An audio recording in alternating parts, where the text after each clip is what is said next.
नमस्कार. Star MD news 1मध्ये सर्वांचं सहर्ष स्वागत आहे. बातमी अंबड तालुक्यातील शहापूर इथून. मागील 15 वर्षापासून शहापूर बारासोडा रस्त्याची दयनीय अवस्था असतानासुद्धा आता रस्ता तयार करण्यात आलेला आहे, पण हा रस्ता निकृष्ट दर्जाचा असल्याचा ग्रामस्थांचा आक्रोश आहे. ग्रामस्थांनी रस्त्यावर येऊन रस्ता पूर्णपणे हाताने उखळलेला आहे. पूर्णपणे आता रस्त्यात आपण पाहिलं तर पूर्णपणे रस्त्यात ग्रामस्थही पूर्णपणे आक्रमक होत आपली भूमिका मांडवत आहेत. शहापूर ते बारासोडा रस्ता दर्जेदार होण्यासाठी ग्रामस्थांनी आजी आणि माजी या दोन्ही लोकप्रतिनिधींना विनंती केलेली आहे. याच्यात कुठलीही दबाई आपण सर्व बारसवाडा, शहापूर, दाडेगाव, मठतांडा आणि बारसवाडा तांडा तसेच दोदडगाव येथील सर्व गावकरी येथे जमलेलो आहोत. विषय आहे की आपला हा जो रोड आहे शहापूर ते बारसवाडा, या रोडचं जे निकृष्ट दर्जाचं काम या कॉन्ट्रॅक्टरने चालवलेलं आहे, त्या संदर्भात आम्ही शासनाला जागरूक करण्यासाठी तसेच नागरिकांनाही जागरूक करण्यासाठी की हा रोड गेली 15 वर्ष असाच आहे. या रोडवरती आपण बघू शकता इथे की याचं काम जसं आपण बघितलं तर हाताने सुद्धा याच्यात कुठलीही दबाई झालेली नाही आहे. या ठिकाणी बघू शकता, साईडलाही आपण बघू शकता इथं की हा नुसता पायाने देखील या रोडचं आपण उखळणं करू शकतो. फक्त मातीच माती खाली आहे. फक्त रोडवरती खडी आणि खडीवरती बारीक खडी टाकून या रोडचं काम संपवण्याचा जो घाट या कॉन्ट्रॅक्टरने घातलेला आहे, या कॉन्ट्रॅक्टरला आम्हाला सांगायचं आहे की आमच्या 4-5 गावातील लोकांची ही जीवनवाहिनी आहे. राज्य महामार्ग जालना बीड ते राष्ट्रीय महामार्ग धुळे सोलापूर या 2 रोडला जोडणारा हा रस्ता आहे आणि या 2 रोडला जोडणाऱ्या रस्त्याचं महत्त्व या 5 गावातील लोकांसाठी खूप जास्त आहे. तसेच बारसोडा गावातील आणि दोदडगाव गावातील या लोकांच्या जीवनवाहिनी हा रोड आपण समजतो.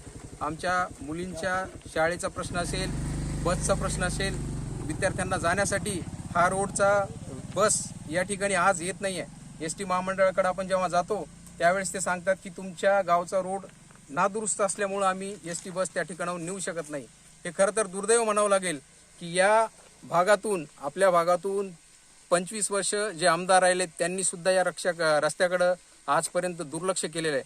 म्हणून आमच्या गावामध्ये साधी बससुद्धा या बारसवाडा गावामध्ये आज चालू होऊ शकत नाही. ज्या मुली आहेत शिक्षणासाठी जाणाऱ्या अंबडला, या ठिकाणी त्यांना पायी यावं लागतं.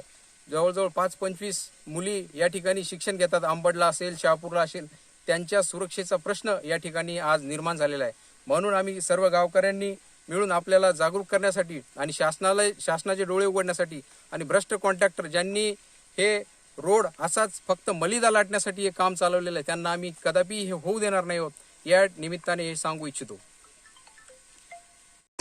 चांगल्या पद्धतीचं करून घ्या, नसता आपल्याला मोठ्या पब्लिकच्या रोषाला सामोरं जावं लागेल.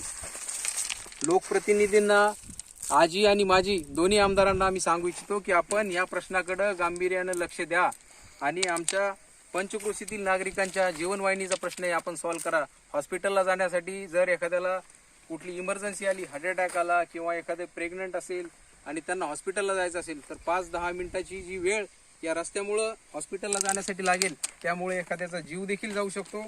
म्हणून आजी माजी आमदार, या जिल्ह्याचे खासदार, तसेच तहसीलदार, कलेक्टर आणि या कॉन्ट्रॅक्टर या सर्वांना आम्ही सांगू इच्छितो की आपण या रोडकडे लक्ष द्या.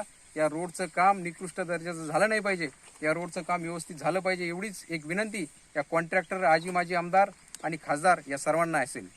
एवढंच बोलतो आणि थांबतो. धन्यवाद.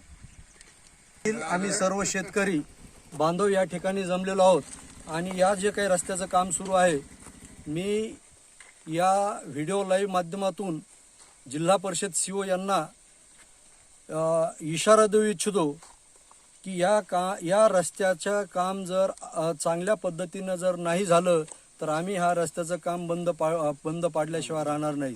मित्रांनो, जर तुम्ही महाराष्ट्र सरकार म्हणून एका बाजूला जर समजा लाडकी बहीण योजना जाहीर करून लाडकी बहीण म्हणून तिला जी काही मदत करण्याचा तुम्ही प्रयत्न करतात आणि आमची योजना खूप चांगली असं सातत्याने लोकांना सांगतात, परंतु इकडे ज्या मुली आहेत शिक्षणासाठी शिक्षणापासून वंचित राहतात किंवा एखाद्या महिलाला जर समजा दवाखान्यात जर जायचं असेल तो जो रस्ता आहे त्या रस्त्याचं काम जर तुम्ही निकृष्ट दर्जाचं करत असाल तर हे आम्ही कदापि खपून घेणार नाही. इथं मला एक सांगायचं आहे की हे जे डांबर टाकलेलं आहे, जर ह्या डांबर ह्या व्हिडिओ माध्यमातून दिसत असेल तर इतकंच डांबराचा वापर केलेला आहे.